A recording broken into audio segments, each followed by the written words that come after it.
వారణాసి అవసరం లేదు. మీ అక్క నాతో పాటు. వద్దులేండి డాక్టర్ బాబు. ఎవరెక్కడుండాలో నిర్ణయించాల్సింది మీరు నేను కాదు, ఆ పైవాడు. నువ్వు కానివ్రా. నేను అదే అనుకుంటున్నాను దీప. ఆ పైవాడు నన్ను ఎందుకు ఇలా చేశాడో నీతో చెప్పుకుందామని వచ్చాను. కిటికీ తలుపులు తెరిచే ఉండడంతో పావురాళ్లు ఇళ్లంతా పాడు చేశాయి. నేను కడుగుతాను లేరా అని చెప్పినా ఊరుకోకుండా అన్ని వాడే కడుగుతున్నాడు పాపం.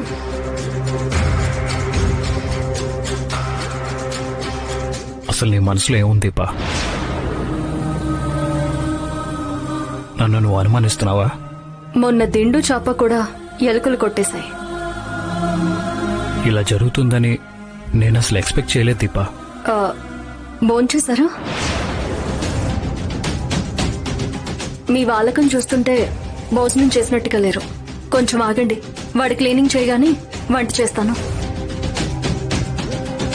దీప, నాకు అసలు తెలీదు ఈ తప్పు జరుగుతుందని. కుర్చీ వేయమంటారా?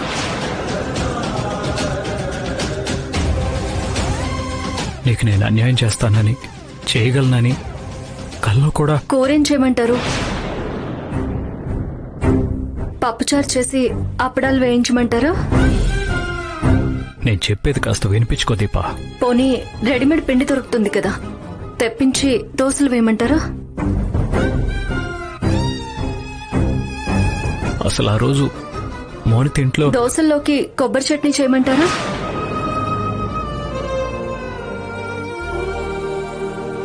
నా మీద నాకే అసహ్యంగా ఉంది దీపా. మిక్సీ లేదు, ఎలా? అర్థమైంది దీపా. నేను చెప్పినా వినిపించుకోదలుచుకోలేదు. ఇంక చాలు వారణాసి,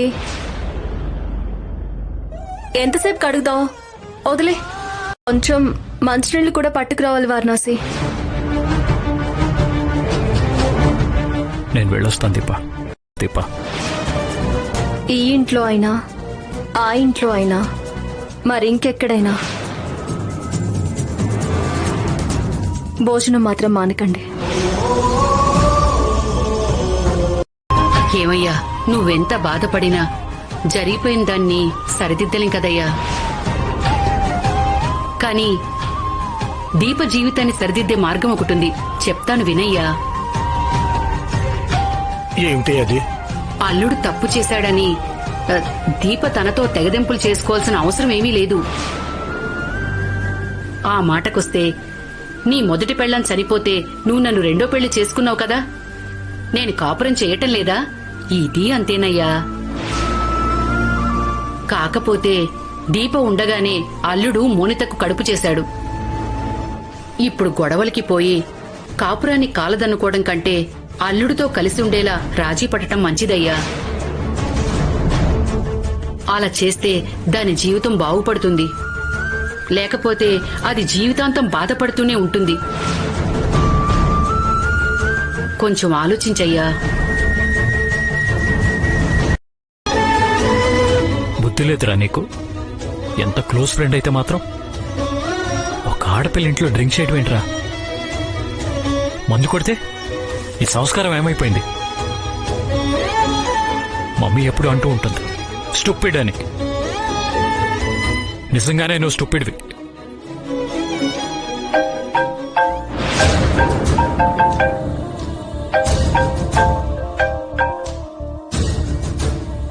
హాయ్ కార్తీక్, ఎలా ఉన్నావు? ఇంతకు ముందు కూడా నిన్ను చూడాలనిపించేది, కానీ ఇప్పుడు ఎప్పుడు నా పక్కనే ఉంటే బాగుంటుంది అనిపిస్తోంది. సడన్ గా నాకు డౌట్ వచ్చింది. నా కడుపులో పెరుగుతున్న బిడ్డ ఆడ మగాని. అయినా నేను గైనకాలజిస్ట్ ని కాబట్టి స్కాన్ చేసి ఈజీగా తెలుసుకోవచ్చు, కానీ అది నేరం. అయినా డెలివరీ అయ్యేదాకా ఆ విషయం సస్పెన్స్ గా ఉంటేనే థ్రిల్. అవును కదా. ఇంతకీ నీకెవరు కావాలి, పాప బాబా? పాప వద్దులే, ఆడపిల్ల వద్దని కాదు, ఆల్రెడీ మనకిద్దరు ఉన్నారు కదా, సో మనకి బాబే కావాలి. దేవుణ్ణి నేను అదే కోరుకుంటాను, బుల్లి కార్తిక్ ని ఇమ్మని. ఆ రోజు నేను తాగిన మత్తులో ఉంటే, మత్తు వదిలేలా నా చెంప పగలగొట్టుంటే, ఈరోజు నా ప్రమేయం లేకుండా జరిగిన ఈ తప్పుకి నా వాళ్ల ముందు నేను దోషిగా నిలబడే పరిస్థితి వచ్చుండేది కాదు కదా. నా ప్రాణం కంటే ఎక్కువగా ప్రేమిస్తున్న మనిషిని ఈ చేతులతో ఎలా కొట్టమంటావు? నేను పంపిన మెసేజ్ చూసి కూడా కార్తిక్ రిప్లై ఇవ్వలేదేంటి? ఎందుకని? ఏమై ఉంటుంది? నన్ను అవాయిడ్ చేస్తున్నాడా? అంటే కార్తిక్ కూడా కొంతమంది మగాళ్లలా అవసరం తీరక వదిలేయాలనుకుంటున్నాడా? నో నో, నా కార్తిక్ అలా చెయ్యడు. నేనే అనవసరంగా తనని అనుమానిస్తున్నాను. తనేదో కన్ఫ్యూజన్ లో ఉండి నాకు రిప్లై ఇచ్చుండడు, అంతే. అంతే అంతే.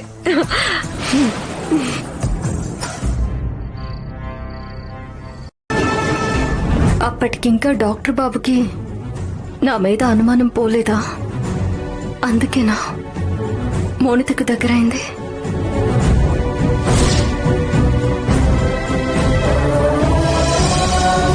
నేను సరిదిద్దుకోలేని తప్పు చేశాను దీప. అతనే తప్పు గురించి మాట్లాడాడు? నా ప్రెగ్నెన్సీ కన్ఫర్మ్ అయింది. ఆ దేవుడి మీద ప్రమాణం చేసి చెప్తున్నాను, నా కడుపులో పెరుగుతున్న బిడ్డ మీద ప్రమాణం చేసి చెప్తున్నాను, ఈ ప్రెగ్నెన్సీకి నువ్వే కారణం.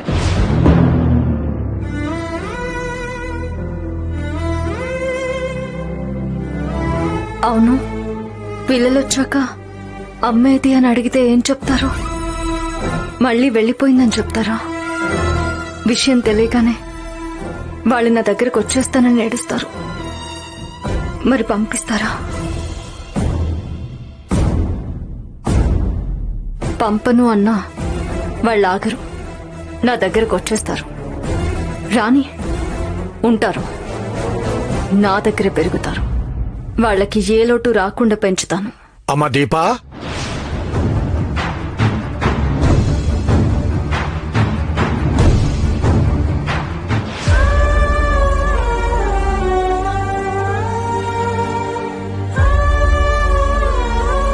నానా,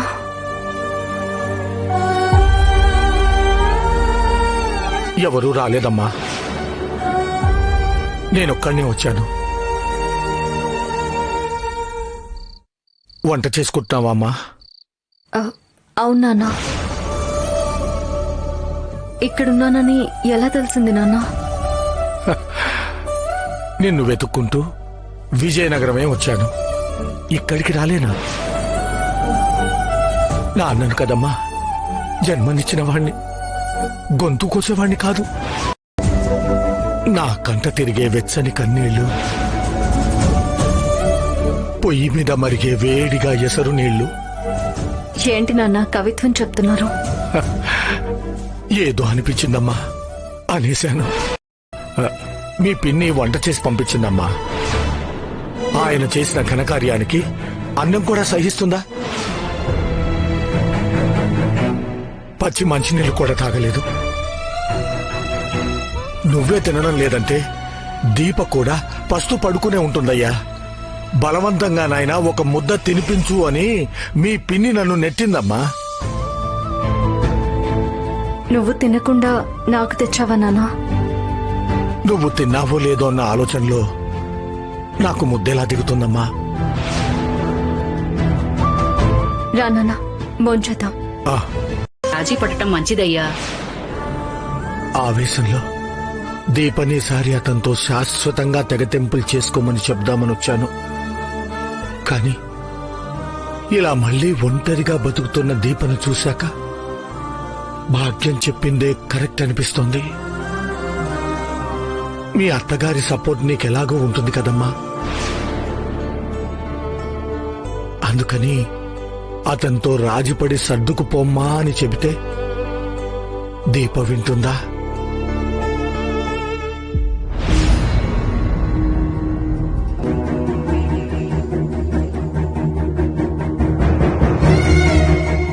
ఏంటి నన్ను ఆలోచిస్తున్నావు? అమ్మా దీప, అది నేను మీ పిన్ని. నానా, నువ్వు నాకేదైనా సలహా ఇవ్వాలని వస్తే దయచేసి ఆ ప్రయత్నం మానే నాన్నా.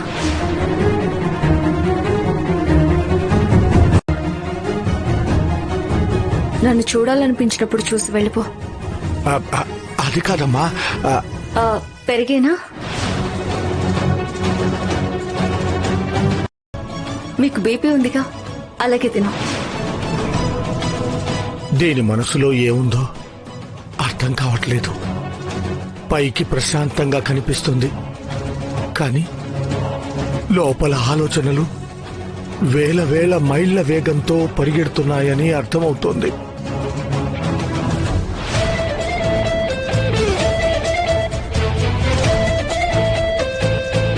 ముభావంగా ఉందంటే అది జీవితం మీద విరక్తే.